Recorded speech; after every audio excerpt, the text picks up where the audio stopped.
Alright, what's going on, guys? It's your favorite hedgehog, and thankfully the majority of you guys actually really like the idea that I'm gonna just show you a bit of World of Warcraft and what it can do for you. And yeah, it's cool because this game can be a lot of fun. I think that it should be controlled on how much you play it. You shouldn't overdo it because then it just becomes a grind and kind of takes the fun out of it. But if you just do it in small doses, it can be a very fun game indeed. And I guess what I'm going to do here is just kind of go over some of the basics, what this game is about and how you kind of play it. So first things first, obviously this is your character. In this case, it's a female character. I've never had a female character before, but I thought, you know what? I'm tired of looking at a man's ass all the time, so I decided to make one, even though it's an orc. So I mean, I guess I'd rather not be looking at any ass. But anyway, yeah. So this is your character. You can choose different classes. This is a hunter. Hunters have pets, so we mainly use our pets and ranged attacks to deal with enemies. I'm not going to talk much about classes. I might go over those later on. But first of all, here's a character. You move obviously by, well, you can move with the arrow keys if you want, or you can move with WASD, which is what I prefer to do. I think it's just a bit more comfortable. And if you right click with your mouse, then it allows you to kind of move the camera around, and that's all good. Obviously you jump with a spacebar or whatever button you program it to. I'm using a special keypad, so it's not my spacebar.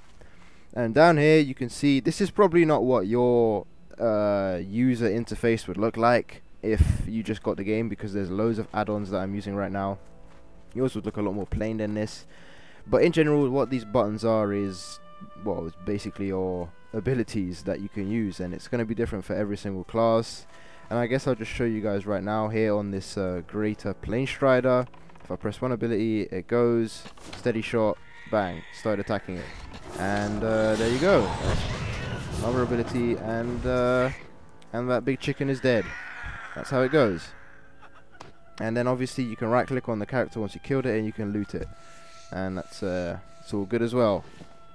So what is the point of this game? You can't really narrow it down. There isn't one specific point. It's not kind of like Minecraft. Well, then again, I guess Minecraft isn't that simple either. I mean, some people like to explore dungeons and some people like to build houses, and Call of Duty is a lot more simple. You shoot people and you play the objective and you try to win and get a high kill death ratio, and that's about all there is to Call of Duty, to be honest, as far as multiplayer goes. But with this game, it's a lot more diverse than that. You could just do quests. If we run over to this guy here, well, I already accepted some quests. You can click on this little button down here, which opens your quest log, and you can see different quests and read what you have to do for each of those things. And you can just do that. There are, you know, thousands and thousands of quests in this game, so you could probably spend a long time just doing quests if that's what you're into. But to be honest, that isn't what I'm into. Questing is something that you pretty much, at some point, you're going to have to do to level up your character. You can see right now it's my character is level 11, Beast Mastery Hunter.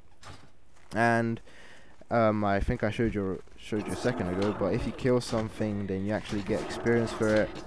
So let's just kill this chicken right now, and about to die. There you go. It says you gained 100 experience. I turn there is an experience bar, so you can kind of track how much experience you have. I turned that off because I just find that I'm just kind of grinding to the next level. So I kind of just turn it off so I can just enjoy the game for a little bit, just kind of sit back and relax and not have to worry about how fast I'm leveling up and all that, because I've done that before and it's not too much fun. But yeah, you can do quests. You can also do PvP, which is, you know, it's fighting against other people. If I have a clip of PvPing, I might throw it in right now. If that's what you're watching, then that's PvP. It's a battleground. You enter this area. There's two teams. There's the Alliance and then there's the Horde. I guess you could, it's kind of like any teams, you know, in Call of Duty. Maybe it's the Spetsnaz versus the Marines or whatever. It's like, it's just two teams fighting for the victory, different objectives. There's capture the flag. There's one where it's kind of like domination in Call of Duty. You have to hold bases and protect it. There's ones where you have to, like, it's a mixture of both. You have to have some bases and you can capture flags. It's a lot of fun sometimes. Of course, it can get frustrating as well as everything else. I mean, everything gets frustrating at sometimes.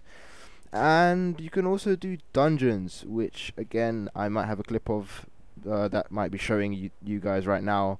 That's just me doing a dungeon on my own. Generally you do a dungeon in a whole group, so there's like 5 people, and they go into a dungeon and they, you know, clear everything out, kill all the bosses, collect all the loot, and fun stuff. Everyone gets some gold and all that good stuff. And yeah, I guess you could kind of narrow it down to those 3 things. You could do questing, you could do dungeons, and you could do PvP. But there are other things as well. You know, some people just like to make gold on the auction house. You know, just buying and selling items, just kind of being an entrepreneur, if that's how you want to call it. And there's some people that just literally like to, you know, roam around and explore and try and find Easter eggs here and there. This game is filled with Easter eggs, you know, just references and loads of interesting things in this game. And let me just put into perspective how big this game is. I don't know if you guys played the game called Skyrim, but if you look at the world of Skyrim, you might think, wow, Skyrim's a pretty big game. No, it's not. It's not compared to this anyway. Okay, if we look on the map right now, this is me. Okay, that little speck there, that's me. You see where it says Hedgehog and then it goes into this little arrow thing? That's me. Now this is a section. I haven't discovered it yet, so you can't actually see the map. But this is a place, and that's not exactly it. We can zoom out of here and whoa, see this whole continent. Now this continent is so big that if I move like I'm moving right now, you can't even see that I'm moving. Like, that's how huge this place is. You can go into this place, this place, this place. It goes on and on. And this is a continent called Kalimdor. And you might think, well, is that it? Not so much. You can zoom out again and we have a whole world. That's just one continent. Here's another continent, Eastern Kingdoms, again, massive place. And up here is Northrend, again, a massive place. And even here, the Maelstrom, you know, there's a little island here. And yeah, so you might think, well, that must be it, right? No, you can move out. There is actually an entire other world filled with places. This is a different place that you have to like take a portal to get to there. So I guess that kind of just shows you guys how massive this world really is. And if you're new to this game, you truly can get lost. I mean, it's nowadays it's a bit easier to navigate around than it used to be, but even still, it's a massive world. And if you're new to the game, you're definitely gonna have a lot of time played before you can truly say that you know everything. I don't know everything, and I've been playing, you know, 2-3 years on and off. You know, sometimes I'll take like 6 months off from playing the game if it just gets a bit too boring. But yeah, it's I guess it's one of those games that you never truly quit. You just take breaks from. And I guess I just came back for a little bit now.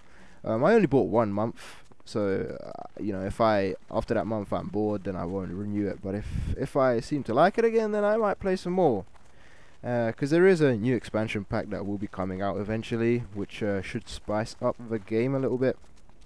And I guess that's kind of it for the basics. I mean, as far as the hunter class goes, obviously you have your pet. You can control your pet.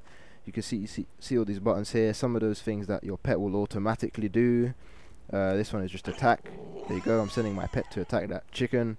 And yeah, I mean, you can control your pet and call it back if you don't want it to fight anymore. You can see my pet's running back to me. And there we go. Frame rate still isn't amazing. I have been working around on it a little bit, and as you can see, it's a lot more smoother now than it was on my last video. But yeah, I'll keep working on it, see how smooth I can get it, and should be good. Should be good. That's about it for this video. I hope this was informative. I hope I didn't bore you guys to death with the the nerd speak. And I'll see you guys next time. So have a nice day. Bye bye.